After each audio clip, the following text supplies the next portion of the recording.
నమస్కారం అండి, నా పేరు డాక్టర్ సువర్చల, జీవా ఫర్టిలిటీ సెంటర్స్ లో సైంటిఫిక్ డైరెక్టర్ ని. ఎండోమెట్రియోమాస్ అంటే చాక్లెట్ సిస్ట్, దీని గురించి ఈరోజు కనుక్కుందాం. దీని గురించి తెలుసుకోవాలంటే ఎండోమెట్రియోసిస్ గురించి కూడా తెలుసుకోవాలి, ఎందుకంటే రెండింటికి కనెక్షన్ ఉంది. ఎండోమెట్రియోసిస్ అనే కండిషన్ లో మీ గర్భసంచి పొరలో ఉన్న టిష్యూ ఇంకెక్కడన్నా ఉందనుకోండి, దాన్ని ఎండోమెట్రియోసిస్ అంటారు. ఇక్కడ చూడండి, ట్యూబ్స్ మీద ఉంది, వెనకాల పెల్విస్ లో ఉంది, యూట్రస్ మీద ఉంది, పొట్టలో ఉందనుకోండి, అలాంటప్పుడు ఎండోమెట్రియోసిస్ అంటారు. దీంతో ప్రాబ్లం ఏంటంటే పీరియడ్ కి రెడీ అవుతున్నప్పుడు హార్మోన్స్ రిలీజ్ అవుతాయి కదా, ఈ టిష్యూ కూడా దానికి రియాక్ట్ అవుతుంది.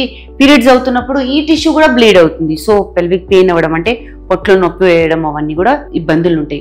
దీని సివియారిటీ బట్టి మీకు పొట్టలో నొప్పి, ఇంటర్కోర్స్ సెక్స్ అప్పుడు నొప్పి, డిస్కంఫర్ట్ ఉండడం అనేది జరుగుతుంది. ఇదే టిష్యూ ఓవరీస్ లో, అండాశయాల్లో ఉందనుకోండి, అలాంటప్పుడు ఆ బ్లడ్ లోపల ఉన్నందుకు దానికి ఎక్కడికి వెళ్ళేది లేదు కదా, దారి లేదు కాబట్టి అక్కడ కలెక్ట్ అవుతా ఉంటుంది. అక్కడ జమ అవుతూ అవుతూ సిస్ట్ లాగా ఫామ్ అవుతుంది, ఒక బబుల్ లాగా ఫామ్ అవుతుంది. ఈ బబుల్ లో రక్తం నిండుతా ఉంటుంది. ఈచ్ టైం మీకు పీరియడ్ వచ్చినప్పుడు ఇది అక్కడే బ్లీడ్ అవ్వడము, అక్కడే నిండడము, పెద్దగా అవుతూ ఉండడం అనేది జరుగుతుంది. సో ఇది చాలా పెయిన్ఫుల్ కావచ్చు, చాలా పెద్దగా అవుతుంటాయి.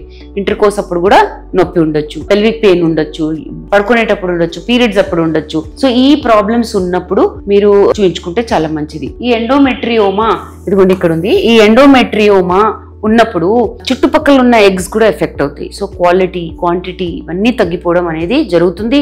ఇలాంటి ఎగ్స్ ఫర్టిలైజ్ అవ్వడం తక్కువ అవుతే కూడా క్వాలిటీ బాగుండకపోవడం వల్ల మిస్క్యారేజ్ అవ్వడం కూడా జరుగుతుంది.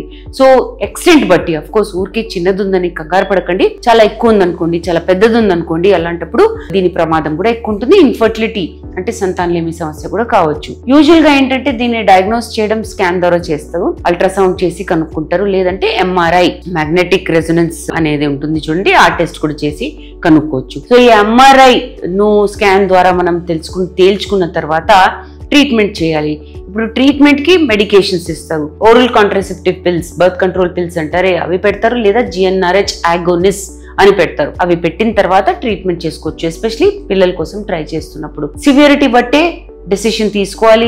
చాలా పెద్దగా ఉందంటే సర్జరీ కూడా చేస్తారు, లాప్రోస్కోపిక్ సర్జరీ ద్వారా ఈ భాగంని తీసేస్తారు. ఈ భాగం మట్టుకే ముట్టుకోవాలి. చాలా పెద్దగా ఉందంటే ఓవరీ కూడా తీసేయడం జరుగుతుంది. కాకపోతే ఎంత పెద్దగున్నా, ఎస్పెషలీ పిల్లల కోసం ట్రై చేస్తున్నాగా కొంచెము జాగ్రత్తగా చేసుకుంటే ఓవరీని కాపాడొచ్చు. సివియారిటీ బట్టి ఈ డెసిషన్ మీ సర్జన్ తీసుకుంటారు. దీని గురించి ఇంకా వివరాల కోసం తప్పకుండా జీవా ఫర్టిలిటీ సెంటర్స్ కి రండి. Thank you.